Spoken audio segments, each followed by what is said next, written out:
Chovatelka mě poslala 8 fotek 8 štěňat a Rusty vypadal jako takový zmetek.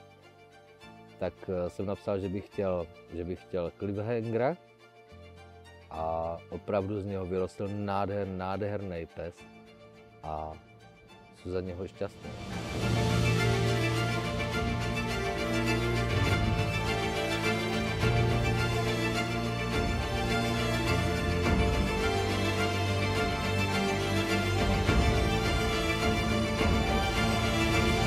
Chody je schopen běžet třeba 100 km, 11 km rychlostí, což málo který pes dokáže.